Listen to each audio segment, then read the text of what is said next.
Hello students, today we discuss the next question in your unit first, that is on Pteridophyta.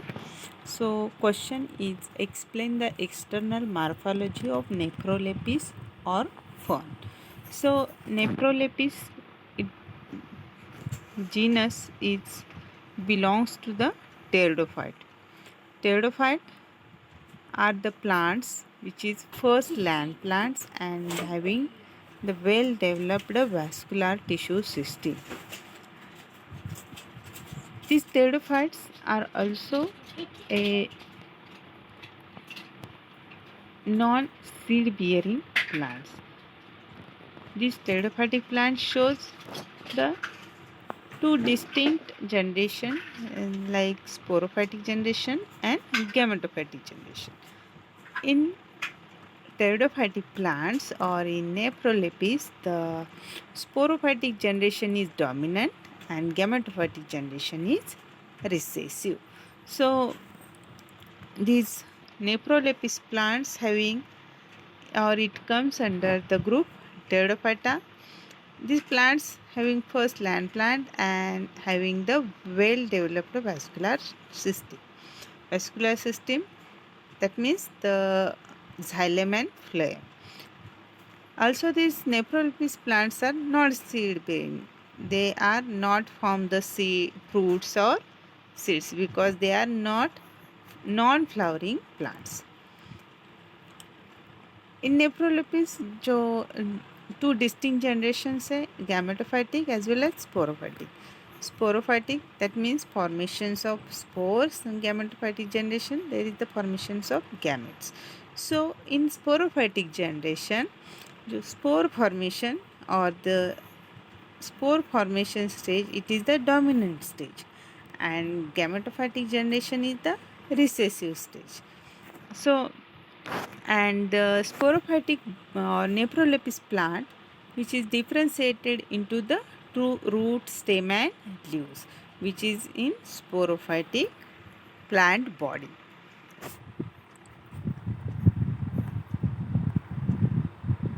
Then roots of the Nephrolepis plants are shows the adventitious root system.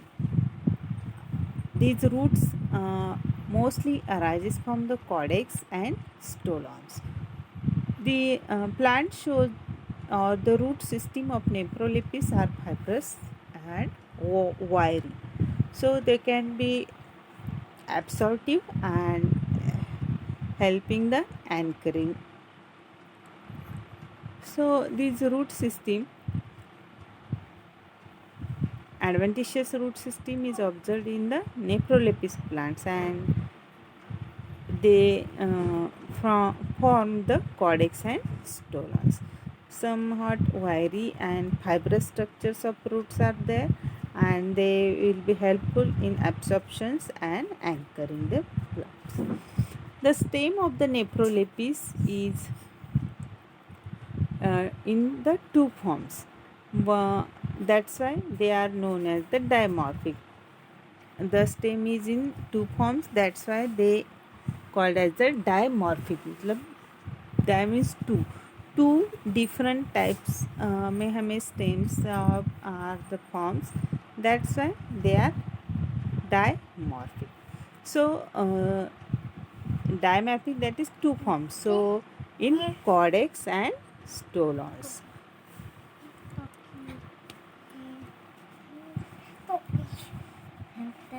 So the caudex stem is the woody, obliquely placed and underground, and they also called as the rhizomatic stem. This stem give rise the roots, stolons and leaves. The second form of the stem is the stolons. The stolon stem is the wiry structures. It is aerial and they forms the arcs. So at certain intervals it touches to the ground, and it gives the roots on lower sides and buds on the upper side. So buds which is also called as the spur. So spurs grows in young leaves. It looks like spring of watch, or which is also known as the Sarcinaptrix. So it further forms the mature leaf. The functions of the stolon is a vegetative reproduction. So in the stem, two types of stems are there. One is the codex and another one is the stolon. Codex stolon, it is woody and they will be underground. They form, or which is also called as the rhizomatic stem. So they use the roots, stolons and leaves. These stolons are the wiry structure. They are aerial and they forms the arcs.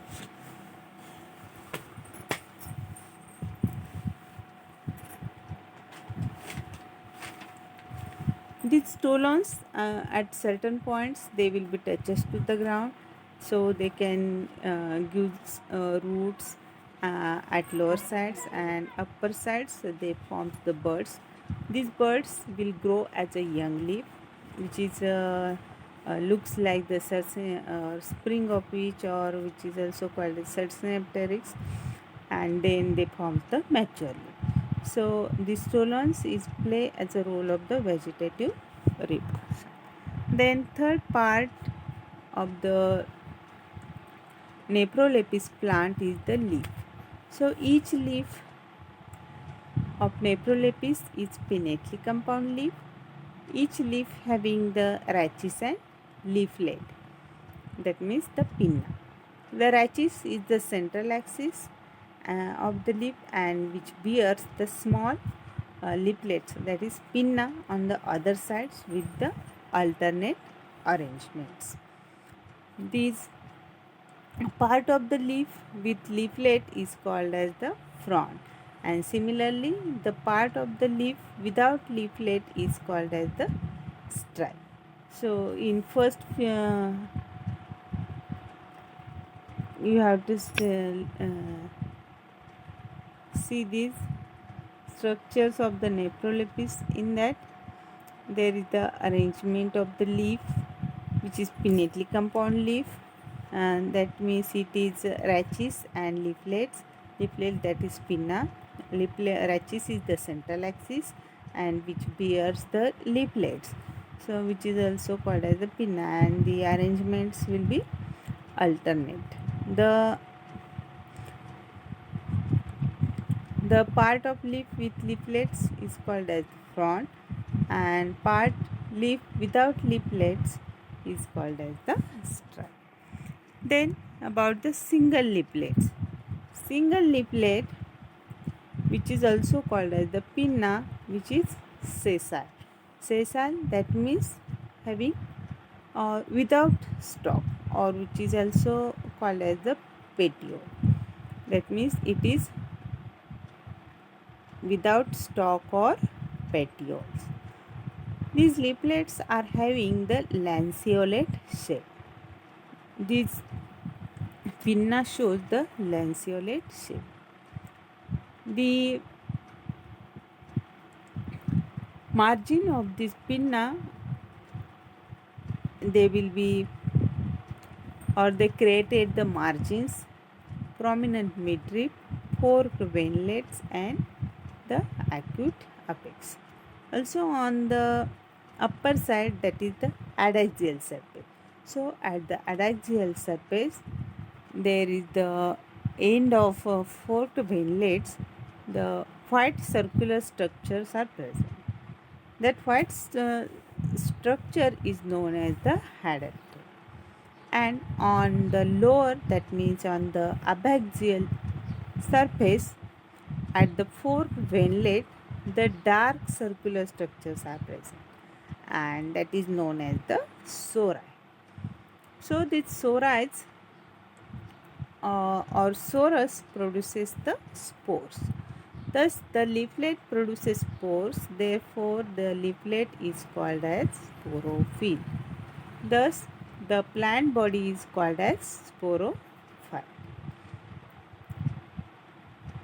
The spores are in Nephrolepis. The spores are present on the leaflets. These leaflets produces spores. That's why they are called as sporophyll or the sporo, and that plant body is called as the sporophyte.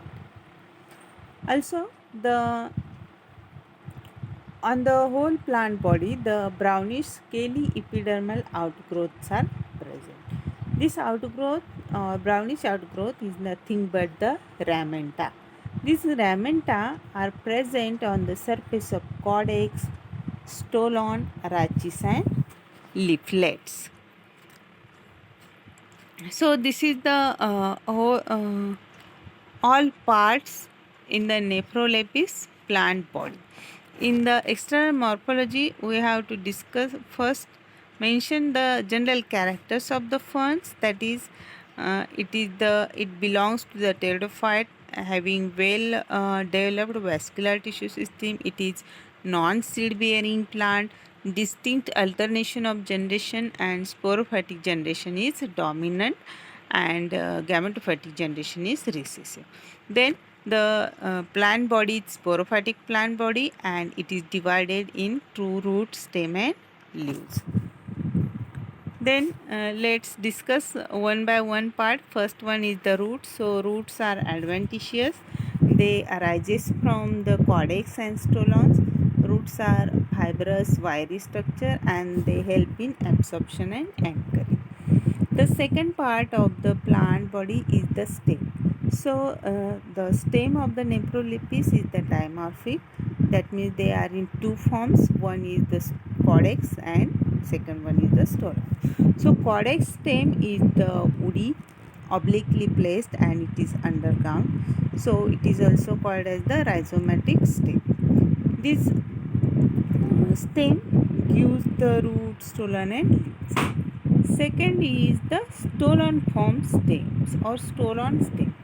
These stolon stems are wiry structure. They are aerial. They forms the arc. So when after some intervals they touch to the ground, they gives rise the rhizoids or at the lower sides, and at the upper sides or at the lower sides they forms roots, and on the upper sides they forms the buds or spur.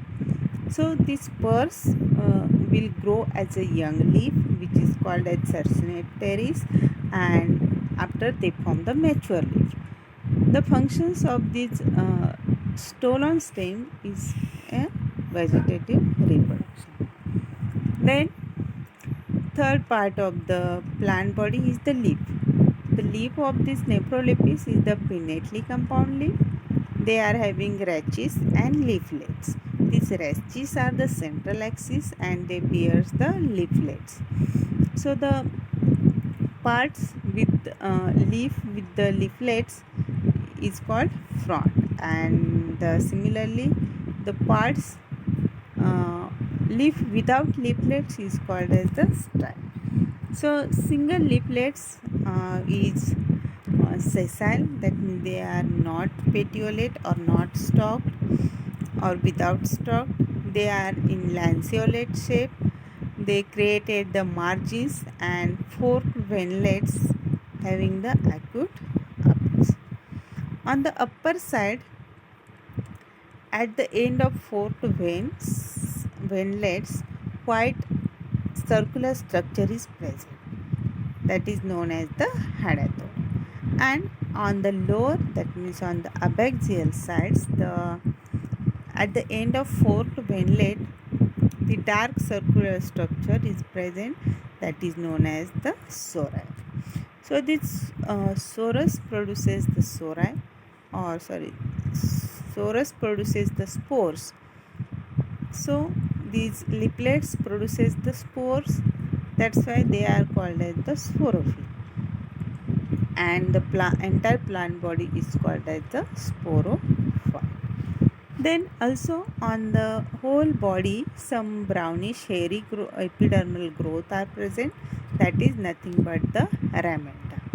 These ramenta are present on all over the plant body in cortex, stolon, rachis, and leaflets. So this is the overall external morphology of the Nephrolepis plant.